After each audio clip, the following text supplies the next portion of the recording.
Demand and recovery. अभी demand and recovery ये chapter में हम लोग देखेंगे ऑफिसर जो है वो हम लोगों से टैक्स का जो डिमांड है ओके वो किस तरीके से करता है। ओके टैक्स का डिमांड ऑफिसर ओके हम लोगों से किस तरीके से करता है। ओके अभी हम लोगों ने देखा था कि नोटिस इशू करता है वो ओके नोटिस वगैरह इशू करेगा, हम उसका रिप्लाई करेंगे, फिर वो ऑर्डर पास करेगा। तो डिमांड को क्रिएट करने का बेसिकली कुछ स्टेप्स है, that is show cause notice, फिर हम लोग करेंगे उसका रिप्लाई ओके और फिर पास होएगा ऑर्डर। तो ये 3 बेसिक स्टेप्स हैं।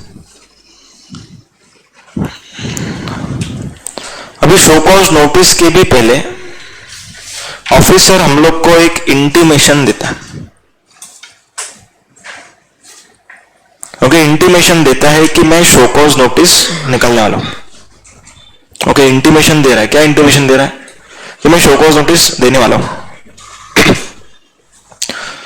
तो शो कॉज नोटिस इशू होएगा अपने अगेंस्ट, फिर हम क्या करेंगे उसका रिप्लाई करेंगे और फिर ऑर्डर पास होगा। अभी ऑर्डर के बाद क्या स्टेप्स हैं? ओके ऑर्डर के बाद क्या स्टेप्स रहता है देखो, ये भी हम लोगों ने किया हुआ है। ऑर्डर के बाद ओके हम लोग को 2 चीजें करना है, या तो ये ऑर्डर अगर एक्सेप्टेबल है तो टैक्स को पे कर दो, बात खत्म हो गया। ओके टैक्स पे करो, बात खत्म। या तो फिर अपन अपील में जा सकते हैं, बराबर, या तो टैक्स पे करो बात खत्म, या तो अपील में जाओ। अगर हम अपील में जाते हैं ओके तो फिर वो अपील्स एंड रिविजन्स में हम लोग पढ़ेंगे कि अपील में जाने का क्या प्रोसेस है, हायरार्की क्या है, ओके वो सब हम लोग देखेंगे। अगर हम लोग टैक्स भी पे नहीं करते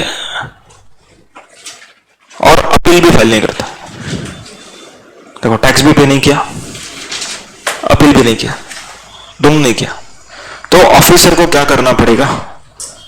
रिकवरी। रिकवरी ओके ये जो रिकवरी है ना, फिर ये रिकवरी का प्रोसीजर इनिशिएट होता है। पहले वो डिमांड रेस करता है, ओके ये डिमांड रेस करने तक का पार्ट है। उसके बाद या तो टैक्स भरेंगे या तो अपील करेंगे, और ये दोनों नहीं किया तो रिकवरी है। समझना क्या बोला? डिमांड एंड डायरेक्टली रिकवरी नहीं है, ध्यान से समझो। डिमांड एंड रिकवरी भले चैप्टर का नाम एक साथ है, सेक्शन के हिसाब से वो एक साथ है, लेकिन एक्चुअल में स्टेप्स कैसे रहता है? डिमांड, या तो डिमांड, फिर पे टैक्स, या तो डू अपील, फाइल अपील, ये दोनों नहीं करना है, देन रिकवरी। पॉइंट समझ में आ रहा है? अभी देखो शो कॉज नोटिस को इशू करने का कुछ टाइम लिमिट होना चाहिए, नहीं तो गवर्नमेंट क्या करेगा, 10 साल जुर्माना लेके आ जाएगा। ऐसे तुम लोगों ने पढ़ा रहेगा इनकम टैक्स में block of assessment year, okay 4 साल से और पीछे 6 साल हो गया क्या? अभी भी क्या क्या? अच्छा वापस स्टार्ट किया, बीच में डिलीट हुआ था। ओके तो 10 साल का खुलता है, 10 साल का खुलता है, इसमें 10 साल का नहीं खोल सकते। ओके ये जीएसटी है, इसके अंदर टाइम लिमिट है 3 साल 5 साल। रीओपनिंग वगैरह ऐसा कुछ भी नहीं है। ओके रीओपनिंग इधर कुछ होता ही नहीं है। ओके रीओपनिंग इनकम टैक्स में, यहाँ पर रीओपनिंग नहीं है। ओके वो यहाँ पर शो कॉज को इशू करने का there is some time limit, order को पास करने का there is some time limit. Okay दोनों का टाइम लिमिट हम लोग पढ़ेंगे। अभी ये जो प्रोसेस है ये फ्रॉड एंड नॉन फ्रॉड, ये 2 केसेस में बाइफर्केशन हो सकता है। ओके नॉन फ्रॉड मतलब कि हम लोगों ने समझो टैक्स नहीं भरा लेकिन इंटेंशन खराब नहीं था, हम लोग को लग रहा था कि ये चीज एग्जेम्प्ट है इसीलिए टैक्स नहीं भरा, लेकिन गवर्नमेंट को लगता है टैक्सेबल है तो बोलते टैक्स भरो। हम लोग को लग रहा था कि ये चीज एक्सपोर्ट है इसीलिए हम लोगों ने टैक्स नहीं भरा, रिफंड के लिए क्लेम किया, लेकिन गवर्नमेंट बोलता है नहीं इसका प्लेस ऑफ सप्लाई तो इंडिया है तो टैक्स भरना पड़ेगा। मतलब कि जो इंटरप्रिटेशन का लड़ाई है वो 73 सेक्शन है, दैट इज नॉन फ्रॉड। लेकिन चोरी जो है मतलब इनवॉइस नहीं बनाना, ओके, या तो फिर आप लोगों ने 1 में दिखाया बट 3 भी नहीं भरा, आईटीसी बिना डॉक्यूमेंट के लिया, वो सब 74 में जाएगा। समझा? फ्रॉड नॉन फ्रॉड क्लियर हो रहा है? ओके, तो ये जो प्रोसेस है ये 2 केसेस में बाइफरकेटेड है, 73 एंड 74। ओके, ये प्रोसेस को एडजुडिकेशन प्रोसेस भी कहा जाता है। क्या बोलते हैं इसको? हाँ, एडजुडिकेशन प्रोसेस। ओके, एडजुडिकेशन मतलब कि एडजुडिकेटिंग अथॉरिटी जो रहता है वो क्या करता है? ऑर्डर पास करता है। तो हम लोगों ने पढ़ा था ऑर्डर, अमाउंट बताया था, अमाउंट बताया था मैंने, याद नहीं आ रहा मेरे को।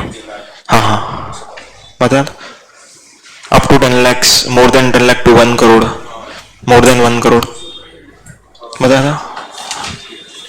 ठीक है, चलो एक बार मैं वापस बताता हूँ।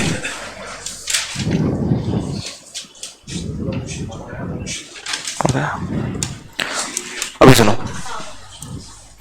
देखो हायरार्की यहां पर बताता हूं एक बार। Superintendent, okay, assistant commissioner, okay, deputy commissioner, okay, joint commissioner, additional commissioner, commissioner, principal commissioner and so on. अभी के लिए इतना ठीक है। अभी इसमें हमने देखा था जो ये सुपरिटेंडेंट है, ओके, इसको राइट है to pass order for tax amounting to up to ₹10 lakhs, okay, up to 10 lakhs CGST वाला केस में। आईजीएसटी के केस में डबल हो जाएगा 20 lakhs।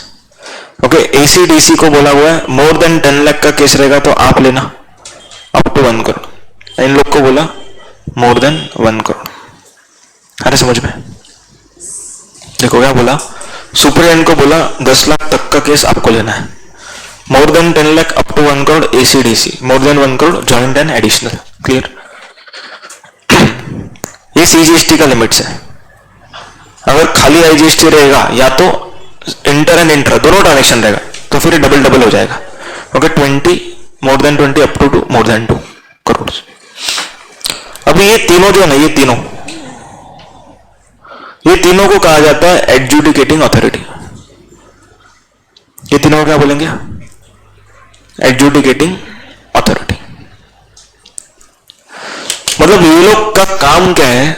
Show cause notice issue करो, सामने वाले से रिप्लाई लो और फिर ऑर्डर पास करो। ये इन तीनों का काम है। अगर टैक्स का अमाउंट जो लिमिट में फॉल करता है वो अथॉरिटी ऑर्डर पास कर। ओके, यहां तक समझ में आ रहा? अभी हम लोग को समझो इससे ऑर्डर मिला, एडजुडिकेटिंग ऑर्डर, मतलब कि इसको हम लोग एडजुडिकेटिंग अथॉरिटीज ऑर्डर भी बोलते हैं या तो फिर ऑर्डर इन ओरिजिनल, OIO करके बोलते हैं। Okay, order in original, practically इसको OIO बोलते हैं। Okay, order in original, book में किधर भी नहीं रहता ये। ओके, ऑर्डर इन ओरिजिनल ये प्रैक्टिकल लैंग्वेज है जो डिपार्टमेंट में सुनने मिलेगा। ओके, OIO, OIA मतलब order in appeal, OIO order in original, OIA order in appeal. Okay, अभी हम लोग देखेंगे कि समझो इनमें से किसी पर्टिकुलर अथॉरिटी ने ऑर्डर पास किया तो हम लोग अपील में किसके पास जा सकते हैं। ओके, अभी सुनो, अभी ना अपील का जो विंग रहता है वो अलग रहता है। ओके, अपीलेट अथॉरिटीज जो रहती है वो अलग रहती है। अभी देखो ध्यान से, अगर इन तीनों में से, ध्यान सुनना, इन तीनों में से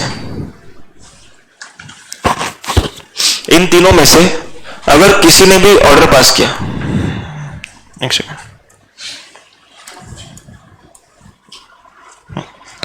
अगर इन तीनों में से किसी ने भी ऑर्डर पास किया, इन तीनों में से, तो हम लोग जाएंगे to appeal before joint commissioner, additional commissioner, not this, joint commissioner, additional commissioner appeals. समझ आ रहा पॉइंट? इसके पास नहीं जाएंगे, इसके ऊपर चले जाएंगे हम लोग। ये तो इन लोग का ही बॉस है, ये तो बोलेगा यही बराबर है ऐसा। तो अगर हम लोग को अपील करना है तो इन तीनों के ऑर्डर के against okay we are going to appeal before joint commissioner appeals और additional commissioner appeals. Appellate authority के पास जाएंगे, किसके पास जाएंगे? Appellate authority. पर ये तीनों ने ऑर्डर पास किया रहेगा तो हम लोग अपीलेट अथॉरिटी के पास। क्लियर हुआ यहां तक? अगर इसने ऑर्डर पास किया, अभी खुद से बताओ किधर जाएंगे? किधर जाएंगे हम लोग? कमिश्नर अपील, मतलब इसके ऊपर लेवल वाला अपील अथॉरिटी, तो कमिश्नर अपील्स। तो ज्वाइंट कमिश्नर एडिशनल कमिश्नर ने अगर ऑर्डर पास किया तो हम लोग जाएंगे कमिश्नर अपील्स में। तो जो भी ऑर्डर पास होता है ना उस पर लिखा रहता है ओके किधर अपील करना है। This order may be appeal against appeal before this authority, वैसा लिखा रहता है। तो कोई प्रैक्टिकल ओपन करते हैं।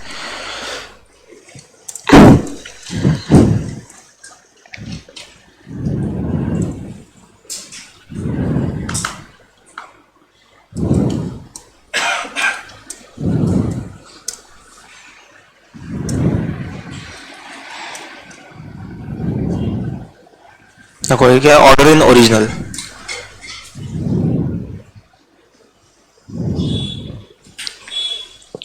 ओके ऑर्डर इन ओरिजिनल किसने पास किया हुआ है? Assistant commissioner. ओके मतलब ये ऑर्डर का वैल्यू कितना होना चाहिए? More than 10 lakhs but up to 1 crore. समझ में आ रहा है क्या पॉइंट? तो इसने क्या किया? ऑर्डर पास किया। समझ में आ रहा है? ये डेट ऑफ ऑर्डर क्लियर है? डेट ऑफ इशू हम लोग को मिलता है ना जब ये ऑर्डर, तो हम लोग को ऊपर लिखना है okay order received on. Okay receive का डेट इंपॉर्टेंट था, बताया था। ओके ऑर्डर कब मिला वो लिखना पड़ेगा। समझ में आया?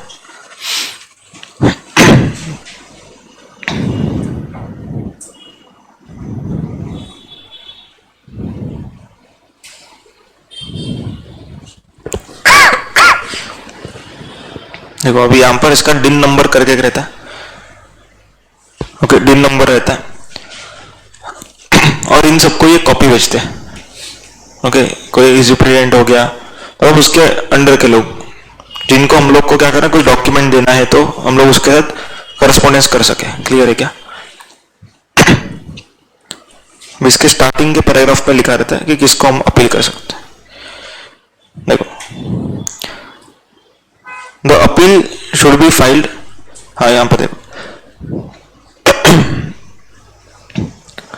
Any person deeming himself aggrieved by this order may appeal to commissioner appeals to third floor। देखो अभी यहाँ पर कमिश्नर अपील लिखा है, लेकिन ये क्या होता है इन लोग का विंग रहता है। कमिश्नर अपील्स करके जो लिखा ना उसके अंदर हम लोग को जॉइंट कमिश्नर को जाके देना ही। देखो फाइलिंग होगा कमिश्नर के अपील्स वाले उसमें, लेकिन हम लोग को उसके अंदर भी बहुत सारा ऑफिस रहता है, तो हमको जॉइंट कमिश्नर को देना है। ओके जाएगा अपील कमिश्नर अपील्स को ओके बट वो चेकिंग करने वाला है जॉइंट कमिश्नर अपीलेट अथॉरिटी। समझ में आ रहा पॉइंट? और यहाँ पर APL 0 है, मतलब अपील फाइल करने का ये रूल्स वगैरह लिख के थे लोग ओके ये फॉर्म में अपील करो वगैरह ओके। फिर ये adjudication of show cause notice और इसके अंदर ग्राउंड्स है। क्लियर है क्या पॉइंट? तो 180 दिन वाला पॉइंट हमने किया हुआ है ओके ये नोटिस बताया था 180 दिन में पेमेंट नहीं किया ओके रिसिपेंट ने सप्लायर को 180 दिन में पेमेंट नहीं किया तो किस तरीके से ये होता है ओके। अगर टाइम मिलता है ना तो हम लोग ड्राफ्टिंग भी सीखेंगे ओके कैसे ड्राफ्ट करना है अपील्स का, कैसे रिप्लाई करना है ओके। ये पूरा ये वाला लास्ट जो बैच था ना वो उनके साथ ही लिखा था ये वाला पॉइंट ओके। ये जो बोले ना ये हाँ ऑनलाइन करवाया था मैं उसमें हाँ हाँ ओके तो वो वाले जूम वाले लेक्चर में नहीं किया था अपन ने ओके हाँ बराबर ओके। तो यहाँ पर हम लोग को अपील कैसे करना है, स्टेटमेंट ऑफ फैक्ट होना चाहिए, फिर ग्राउंड्स ऑफ अपील होना चाहिए ओके ये सब चीजें मालूम होना चाहिए ओके। ये सब चीजें किस तरीके से हम लोग को पॉइंट्स लिखना है, ड्राफ्टिंग क्या करना है, अनेक्षर लगाना है ओके। खुद को अपीलेंट बोलना है, आरसीसी वर्ड नहीं आना चाहिए ओके, अपील के रिप्लाई में असेसी, कंपनी, ये वर्ड ही नहीं आना चाहिए. Okay, hereinafter referred to as appellant, यहां पे देखो.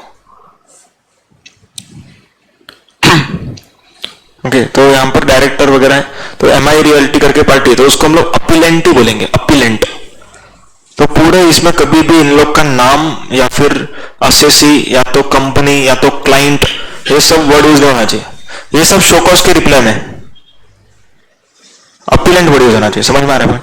तो इस तरीके से पूरा ग्राउंड्स लिखना है आपको, तो वो पूरा हम लोग करेंगे एक. ओके, एक सेशन रखेंगे उस पर.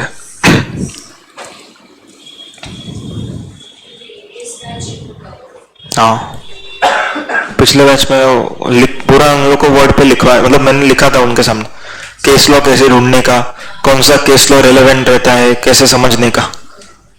ओके, क्योंकि दुनिया भर की केस लॉ दिखते हैं अपने को, तो उसमें से कौन सा केस लॉ अपने लिए काम का है, और उसके बाद कौन सा सब्सक्रिप्शन वापरने का, तो पूरा प्रॉपर ट्रेनिंग है. और टैक्समैन का, ओके, टैक्समैन या तो फिर टैक्स मैनेजमेंट इंडिया, ओके, ये दोनों का. पर टैक्समैन का थोड़ा ज्यादा इजी है. TIL भी अच्छा है, लेकिन टैक्समैन थोड़ा हैंडी है. मतलब फिल्टर जो रहता है, फिल्टर, हाँ, फिल्टर जो रहता है, फिल्टर्स वो इजीली लगता है टैक्समैन के वेबसाइट पे. हाँ, मतलब in the favour of assessee चाहिए तो हम लोग उधर ही लिख देंगे, in the favour of assessee, ऐसा. हाँ, टैक्समैन थोड़ा मेरे को यूजर फ्रेंडली. TIL भी मैं देखा है, लेकिन अपना टैक्समैन थोड़ा अच्छा. हाँ, टैक्समैन का अच्छा. देखो, तो कमिश्नर अपील्स में हम लोग जा सकते हैं. ठीक है, तो ये तीनों रहेंगे तो जॉइंट कमिश्नर, ये रहेंगे तो कमिश्नर अपील. ठीक है.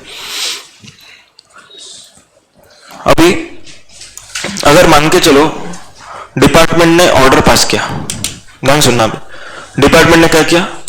ऑर्डर पास किया. डिपार्टमेंट ने ऑर्डर पास किया, इसका मतलब ये कि इन लोगों ने ऑर्डर पास किया, ये तीनों ने. कभी भी अगर हम लोग देखते ऑर्डर पास हुआ तो इन तीनों का नाम आना चाहिए. और हम लोग हमेशा कभी कभी देखते हैं कि डिपार्टमेंट फाइल्स अपील, समझ अभी इनकम टैक्स में भी डिपार्टमेंट अपील फाइल करता है. अभी डिपार्टमेंट अपील फाइल करता है मतलब कमिश्नर जो रहता है, कमिश्नर, ये अपील फाइल करता है अपीलेट अथॉरिटी में. देखो, ये तीनों डिपार्टमेंट के हिस्से हैं, पर यही तीनों काम करेंगे और फिर यही तीनों अपील करेंगे, ऐसा नहीं होता. देखो, डिपार्टमेंट फाइल्स अपील, हम ये तो सुना है कभी, डिपार्टमेंट अपील फाइल करता है, डिपार्टमेंट अपील. लेकिन डिपार्टमेंट का मतलब क्या है? ये लोग तीनों डिपार्टमेंट के हिस्से, लेकिन ये लोग तीनों अपील नहीं करेंगे. कमिश्नर अपील करेगा इन लोग के ऑर्डर के अगेंस्ट. अगर समझो इसने हमारे फेवर में ऑर्डर पास किया पैसा लेके, तो डिपार्टमेंट का चोरी होगा ना टैक्स का.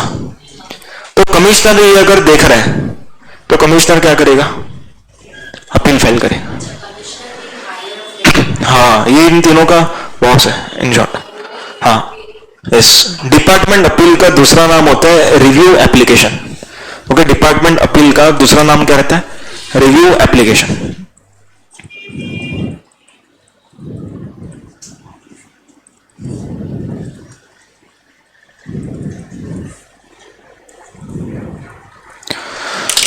अभी देखो, ये तीनों ने गलत ऑर्डर पास किया, एग्जांपल इन लोगों ने गलत ऑर्डर पास किया, तो अपील कौन करेगा? कमिश्नर. किसको करेगा? अपीलेट अथॉरिटी को. आ रहा है समझ में? क्लियर है पॉइंट? अगर अपीलेट अथॉरिटी को अपील करने का टाइम लिमिट छूट गया, टाइम लिमिट रहता है, टाइम लिमिट छूट गया, तो डिपार्टमेंट के पास और एक पावर रहता है जिसको हम लोग बोलते हैं रिवीजन. देखो, अपील्स एंड रिवीजन, तो चैप्टर का नाम अपील्स एंड रिवीजन आने वाला है. अपील मतलब हम अपील करेंगे या तो डिपार्टमेंट अपील करेंगे. अगर डिपार्टमेंट से अपील करने का टाइम लिमिट चला गया, छूट गया, निकल गया, तो डिपार्टमेंट क्या कर सकता है? इन लोग के ऑर्डर्स को रिवाइज कर सकता है. रिवाइज करेगा. रिवाइज करेगा मतलब ऑर्डर को चेंज करेगा. ध्यान से सुनना, अभी वेरी इंपॉर्टेंट पॉइंट. समझो इन लोग तीनों ने ऑर्डर पास किया, इन लोग तीनों ने ऑर्डर पास किया, तो जॉइंट कमिश्नर कैन रिवाइज, अपने सबऑर्डिनेट का ऑर्डर रिवाइज कर सकते. अगर इसको लगता है कि इन लोगों ने गलत काम किया तो ये रिवाइज करेगा. लेकिन ये रिवाइज तभी करेगा जब अपील का टाइम लिमिट निकल गया हो. अपील का टाइम लिमिट 6 महीना रहता है for department, for us it is 3 months, for department it is 6 months। तो 6 महीने में इन लोग के ऑर्डर के बाद इन लोगों ने अपील नहीं किया तो इन लोग का बॉस क्या कर लेगा, ऑर्डर को रिवाइज करेगा। समझ में आ रहा है क्या, ऑर्डर को रिवाइज करेगा। ओके, समझो इसने हम लोग के फेवर में ऑर्डर पास किया, अभी कमिश्नर को क्या करना चाहिए था, अपील। कमिश्नर ने अपील करने मतलब किया ही नहीं, रह गया उससे, तो क्या अभी रेमेडी बाकी है इन लोग के पास, रिवीजन। रिवीजन ये करेगा इन लोग का बॉस। ओके, अगर इसने ऑर्डर पास किया तो ये रिवाइज कर सकता है, समझा, अपील भी ये कर सकता है, रिवाइज भी ये कर सकता है, लेकिन दोनों म्यूचुअली एक्सक्लूसिव है।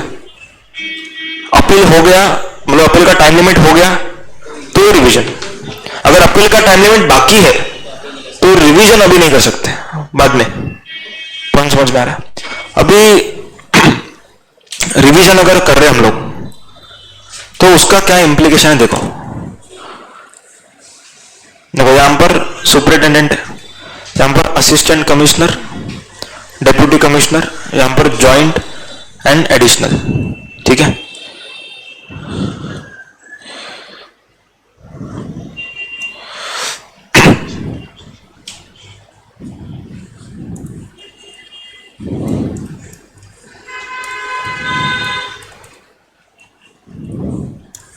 यहां पर कमिश्नर, अभी ध्यान से सुनना,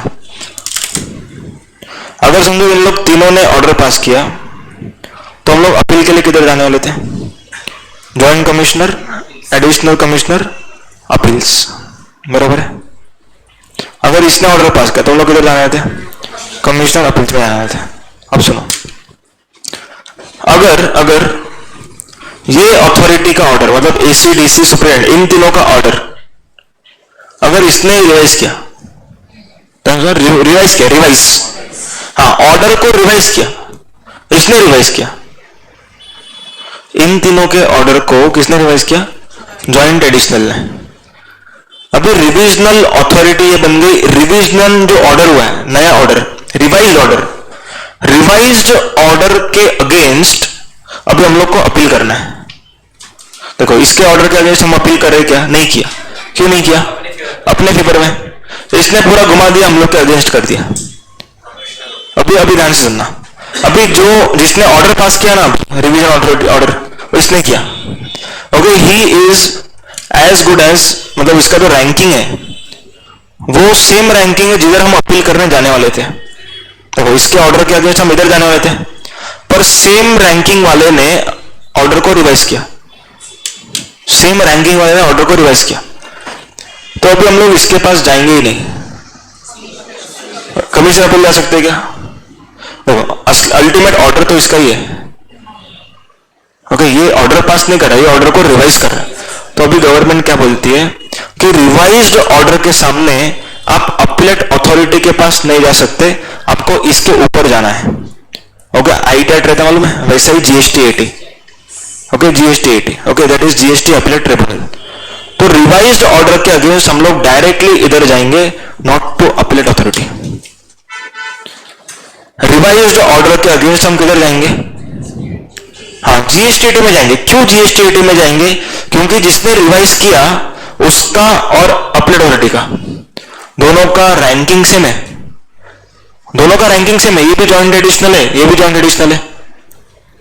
तो हम लोग जॉइंट एडिशनल के ऑर्डर के अगेंस्ट जॉइंट एडिशनल के पास क्यों जाएंगे, उसके हायर के पास जाएंगे, दैट इज जीएसटी।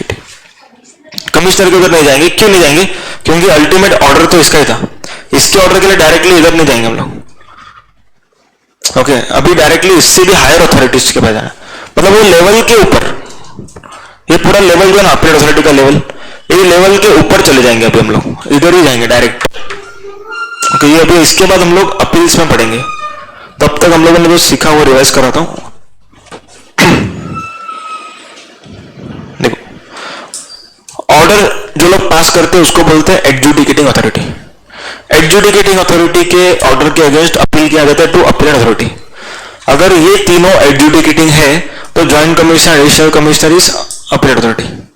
अगर जॉइंट कमिश्नर, एडिशनल कमिश्नर ने ऑर्डर पास किया रहेगा तो commissioner appeal is the appellate authority. ये लोग कब कब एडजुडिकेटिंग अथॉरिटी बनेंगे, superintendent up to 10 lakh, ACDC more than 10 up to 1, joint additional more than 1. Clear? ये एडजुडिकेटिव अथॉरिटी. इसने अगर ऑर्डर पास किया, डिपार्टमेंट एग्रीड है, तो department can file appeal with in 6 months. अगर अपील फाइल नहीं कर पाए तो रिवाइज करेंगे. रिवाइज कौन करेगा? इसका बॉस, ये रिवाइज करेगा. इसके ऑर्डर के अगेंस्ट हम डायरेक्टली जीएसटी 80 में जाएंगे. आया पॉइंट समझ में? हाँ, तो क्लियर है कि समझा? तो कल लेक्चर में अभी 26 को करेंगे. ओके, और आना कंपल्सरी क्योंकि ये इंपॉर्टेंट टॉपिक है. ओके.